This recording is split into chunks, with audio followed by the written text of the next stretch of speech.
Sí, fíjate, es muy importante eso que dice y lo vamos a repetir, fíjate. No es que el Poder Judicial, que obviamente lo es el pilar esencial de la represión porque es el que ordena la detención de una persona, sobre todo los jueces de instrucción, llamémoslo así, los jueces de control que llamamos en Venezuela, pero también los fiscales, ¿no? Y hasta lamentablemente hasta la Defensoría Pública se ha hecho parte de eso que anteriormente no lo era. Pero fíjate, más allá de eso, y quiero dejar esto claro porque yo tengo hasta un libro que se llama El reloj de la represión, que escribí, donde yo describo, donde estudié, no que yo lo inventé, sino que la estrategia de estos regímenes autoritarios que vienen de China, Cuba, Rusia, Venezuela, incluso, debo decir, hasta no solo de izquierda, sino, o lo que llaman de izquierda, sino Egipto, etcétera, países que utilizan, o sea, el autoritarismo es la base, es el crear un poder judicial controlado como fachada para tu poder precisamente de, controlar el poder, monopolizar el poder.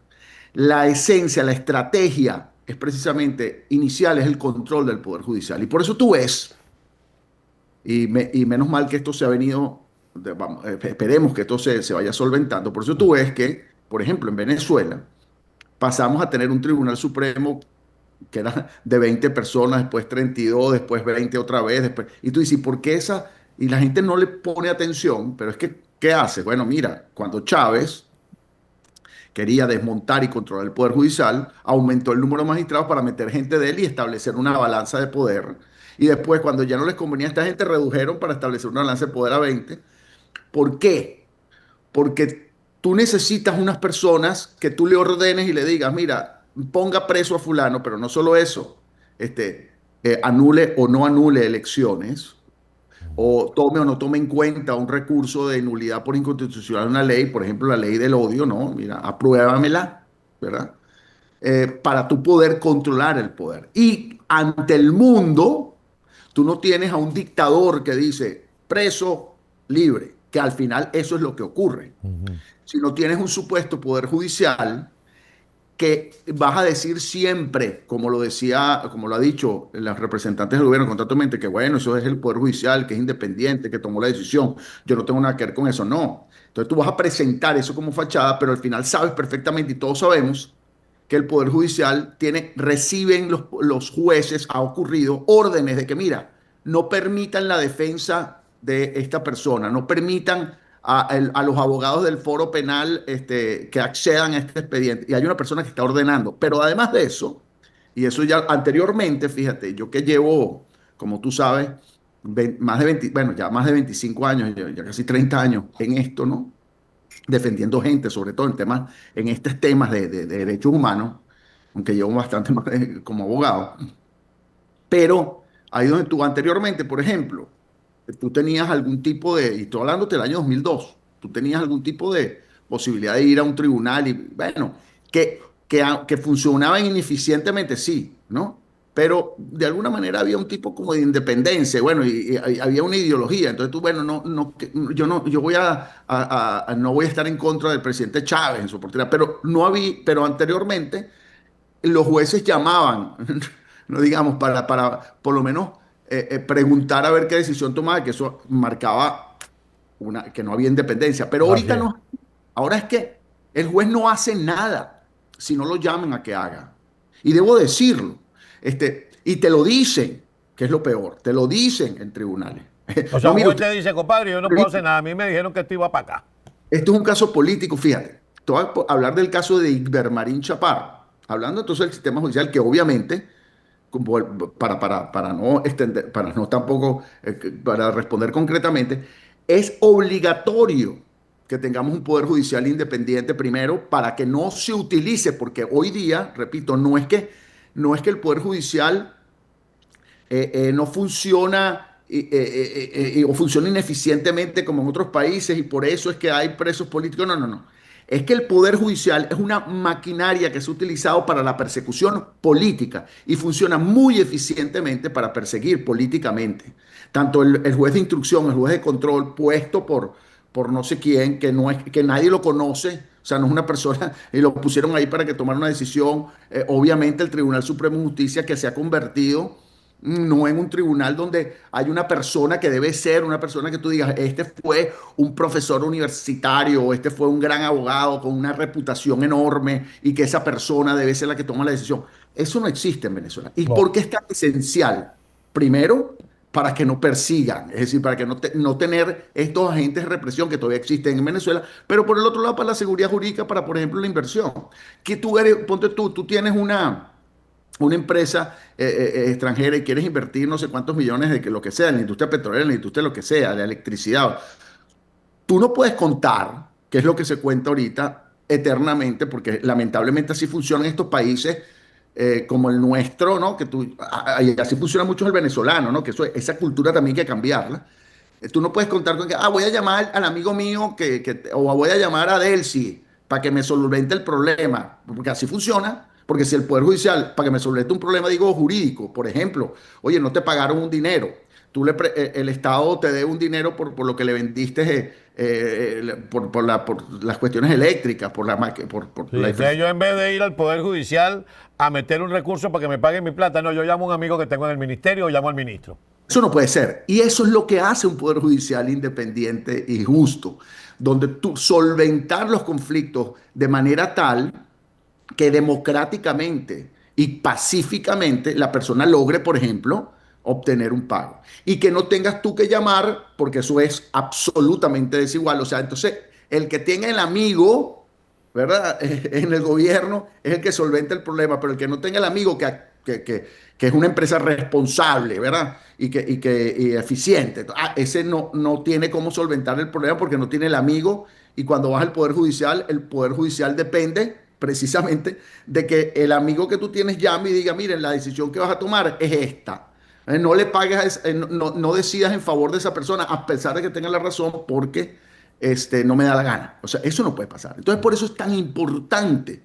El Poder Judicial, repito, es la esencia de la represión, la han utilizado al día de hoy, como tú dices, el pilar y la fachada, y por eso es que tiene que ser la esencia de la transición. Es decir, el cambio del Poder Judicial es esencial para una transición democrática y tiene que haber un Poder Judicial independiente. Y ahí hay un tema moral que es Alfredo, difícil de... permíteme agregar a eso que va a ser, permíteme agregar una pregunta, porque ustedes han valorado durante todos estos años del Foro Penal Venezolano el trabajo que hacen y por lo que está escrito en ese papel de trabajo hacia donde va la transición, se dice que la escogencia del nuevo Poder Judicial, la reorganización del nuevo Poder Judicial debe contar con la consulta, entre otros, de las organizaciones no gubernamentales. Si llaman al Foro Penal Venezolano, o aunque no lo llamen, ustedes quisieran participar de esa reconstrucción de nuestro Poder Judicial. Pero obvio, el foro penal, el fin del foro penal es una justicia, redundantemente suena, pero justa, Sí, ¿no? sí. Una justicia independiente. Obviamente que el foro penal colaborará y seguirá colaborando con quien sea para que eso surja, ¿no? Y aquí obviamente debe haber la participación de toda la sociedad. Pero más allá de eso, y te lo digo, estamos proponiendo que se cree, mientras hay ese proceso, llámese de negociaciones o lo que sea política, que se cree una comisión de reestructuración del Poder Judicial, pero no constituida solo por sociedad civil, por ejemplo, representantes de universidades, decanatos de derecho, de facultades de ciencias, bueno, de derecho en general, también asesores independientes internacionales, representantes de las diferentes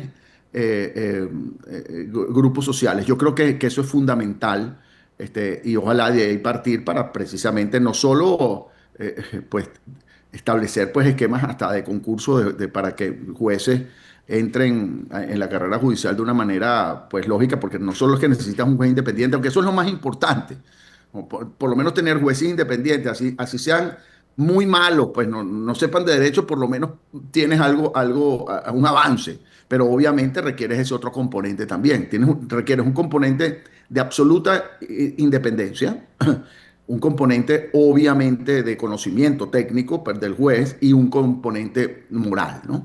Esos componentes son fundamentales para no solo lo que pasa es que el Tribunal Supremo de Justicia es fundamental porque es el que va a decir quién es el juez llámese, por ejemplo, de control, que repito, que es muy importante, porque el juez de control es el que te decide meterte preso o no. Y a mí me llama mucho la atención porque los jueces, que ese es otro punto, porque además vamos, claro, la estructura no es una estructura abstracta sin nombre y apellido, ¿no? Sin personas. Esa estructura que se llama Poder Judicial, que no tiene independencia, está compuesta por unos jueces que han sido responsables de violar derechos humanos, Así porque es. cuando tú encarcelas a una persona injustamente, como el caso de Igberbarín Chaparro, por decir, que tú revisas el expediente, que finalmente el teniente coronel todavía preso en Rodeo 1, que no nos habían permitido la defensa, y cuando tú abres el expediente, tú dices, no puedo creer, no hay nada.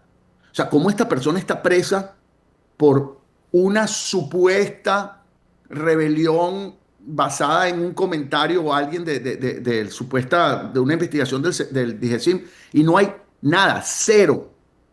¿Cómo tienes una persona más de 7 años presa con cero evidencia y sin juicio? Y esos son los casos de presos políticos. Cuando tú evalúas y No, no, analizas, espérate, Alfredo, ya me dice que se me el termina juez el es tiempo. responsable y el Y, fiscal también. y no solamente como tú dices, tú como abogado y como profesor dices que abres el expediente y no consigues nada. Yo he escuchado y me ha tocado reportar como comunicador, como periodista, fulano de tal está preso porque iba a hacer. Es decir, no hizo, iba a hacer, y esa es la palabra del régimen y es santa palabra. Bueno, y él iba a ser sin evidencias de nada, pero en cualquier caso, además no hay juicio, no le permiten derecho a la defensa. Y esos jueces que no permitieron derecho a la defensa no pueden mañana excusarse y decir, no, es que usted sabe, yo recibía órdenes. O sea, si usted recibía órdenes, no esté ahí. O sea, ¿Renuncie? tú no, ¿cómo es posible? Y además, que ha habido, repito, sobre todo en el sistema, una arrogancia, tú ves. Hay un muchacho no voy a decir el nombre ahorita, pero de un tribunal, que además no son secretarios, porque los tribunales tienen el secretario oficial y tienen una persona que es como el que controla el tribunal. Y eso son una arrogancia. Entonces, no, aquí no se permite el derecho a la defensa, aquí no se permite, y te lo dicen o sea, con una soberbia. Sí. No, es que aquí no estamos permitiéndolo. Pero ¿cómo es posible tú me digas a mí que tú no me permites acceso a la defensa? No, no. Y entonces te tratan como una basura, ellos, ¿no? Como abogado, porque tú simplemente le exiges, por ejemplo, mire, reciba esta designación que tengo de este preso. Eso pasó con el caso de Ibermarín Chaparro, por cierto, mucho. Tuvimos que ir a presidenta de circuito, no sé qué tal, Estefanía estaba ahí para que nos permitieran la defensa, porque el muchacho que estaba ahí en el tribunal no le daba la gana, pues.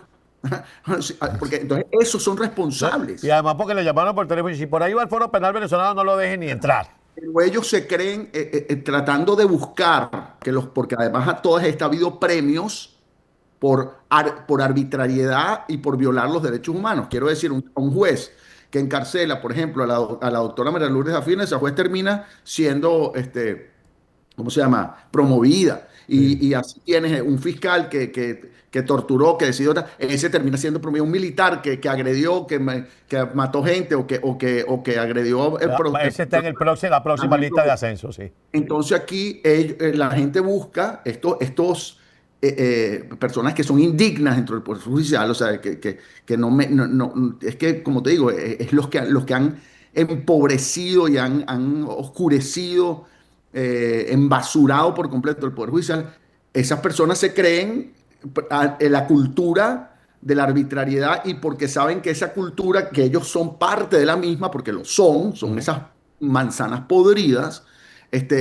Con eso logran que los promuevan, porque están haciendo, o sea, entregados a un régimen, Sí, como piensan, bueno, si yo soy autoritario, soy arbitrario, si mientras más violen los derechos humanos, mientras más hagan, me promueven más. Eso pasa, lamentablemente. así es. Como también hay Lamentablemente, otros dentro del Poder Judicial que, bueno, que han tenido que estar ahí, y lo sé, y que de alguna manera, oye, han tratado de, tú sabes, como de ayudar en cosas, pero igual, ese Poder Judicial, tal como está el día de hoy, todo el mundo sabe sí, que no sirve, o no sea, sirve, punto, que hay no, que no sirve cambiarlo. para nada, pero para nada.